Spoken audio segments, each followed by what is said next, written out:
Morning Year 8. I thought that today we would have a look in our first video at probability trees, because before half term some of you were finding it really quite tricky to get these right, and I thought that you might appreciate another little look at them with me helping talk you through it rather than a video from the internet. So, probability trees. And the first and most important thing to think about is how we draw these out, okay? Because in this particular topic, if we don't write the diagram correctly, we don't get the marks for it, even if we have the numbers correct in some cases, okay?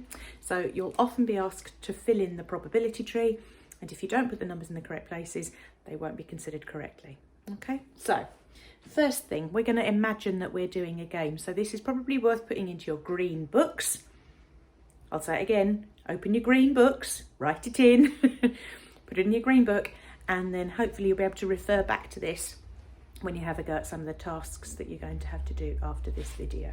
Okay, so most times when we're working with a probability tree, and certainly for today, we're going to deal with just two options. Sometimes you'll find that you have more options than that available to you. If, for example, we were rolling a dice and we wanted to know the probabilities of getting each number, we could have up to 6 lines coming off, couldn't we? One for number 1, number 2, number 3, and so on and so forth. But that would be quite a complicated probability tree, and that's unlikely at GCSE. More likely you'll have 2, sometimes 3 branches coming off.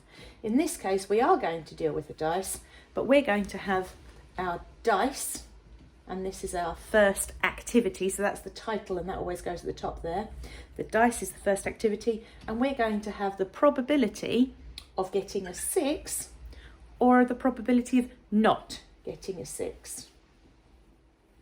So what we expect, our expectation, our outcome, goes at the end of our tree branch. So the title for what the activity is goes at the top, and the outcome, the expected outcome, goes at the end of the branch. On the line, we write probability of that particular thing happening. So if ours is a fair dice, which we're going to assume in this case it is, our probability of getting a 6th is 1, because there's 1 6 on a dice, out of 6, or 1/6. This is definitely a case of not being frightened of the fractions. It's much, much easier to use fractions in probability trees than it is to use decimals or percentages. Okay, so use the fraction, it's 1 out of 6. Don't forget that's what the dividing line means in a fraction, it means out of. And then my probability of getting not a 6, so anything that isn't a 6, a 2, 3, 4, 5, or a 1, I don't know why I missed number 1 out, would be 5/6. 5 out of 6, okay? And those numbers have to be written on the lines, or right beside them. So in fact, I've written that one underneath, but so long as it's written by that line, and by that line, we're absolutely fine. So our outcomes go at the ends, but our probabilities go on the lines, okay? Now you will notice that in every pair of V shapes on this diagram, or if it were a case of 3 or 4 or 5 lines, in every set that comes from one particular point, they will have to add up to 1. And that's because, as we know, all probabilities add to make 1, all different outcomes. So long as our outcomes are exclusive, that means that they've got to all happen either yes or no, then they will all add up to 1. So those two, 1/6 add 5/6 does add up to 1, so we know we've got those two numbers correct. Our second thing in our game is that we are going to do a heads or tails, so we're going to toss a coin, and these are going to be 2 sets of V shapes, of tree branches if you like. And that's because our outcomes when we toss the coin could happen if we had a 6, and they could happen if we didn't have a 6, because they're not dependent on those things happening. They are independent outcomes. So when I'm tossing a coin and rolling a dice, it doesn't matter what happens to the dice, what happens to the coin. Okay, so they're independent. So these are going to be the same as each other, but I've got to have them twice. One if to go after the 6 and one to go after the not a 6. So I could get a heads or I could get a tails. And like I say, that could happen either if I get the 6 or if I don't. My probability of getting a head is 1/2, and my probability of getting a tail is 1/2. And the same at the bottom. Okay? Now then, that shows us really nicely and clearly like a journey, doesn't it? So we can see what happens with these probability trees as we go along. So the probability, if I wanted to find the probability of my getting a 6 and then getting a tails, I would go along this line and then down this line. Okay, that would be like my journey, getting a 6, getting a tails. And I can work out my probability from there. Now again, that pair of V and that pair of V add up to make 1 each. What we need though is at the end 4 different probabilities that will add up to make 1, because I could have a 6 and a heads, I could have a 6 and a tails, I could have not a 6 and a heads, or I could have not a 6 and a tails. They're the 4 different outcomes I could have from this game.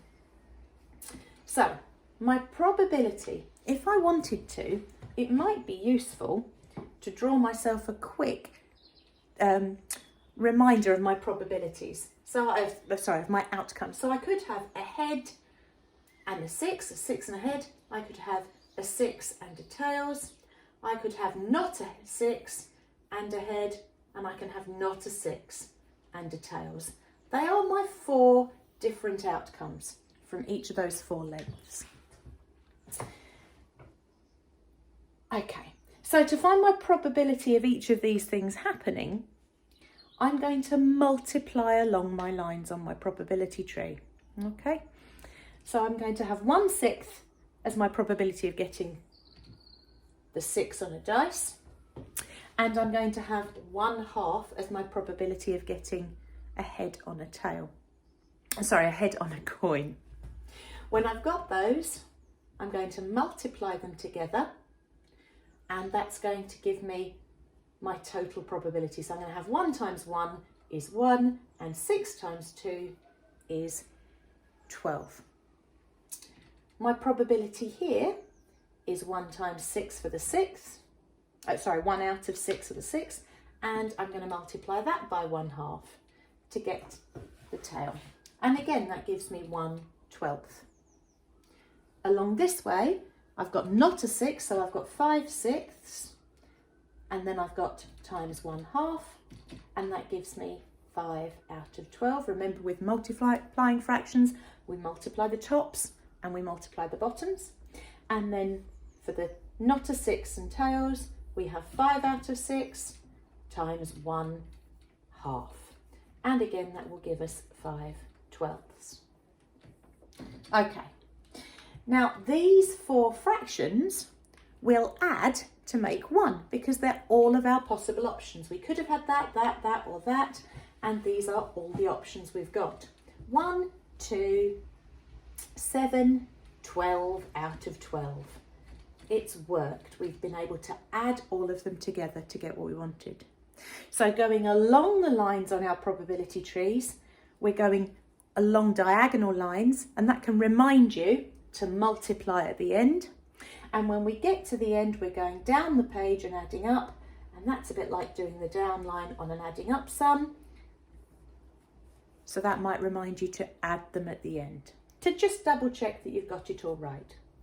Now then, if we were asked a question, the question might be, what's the probability of not getting a 6 and then getting tails?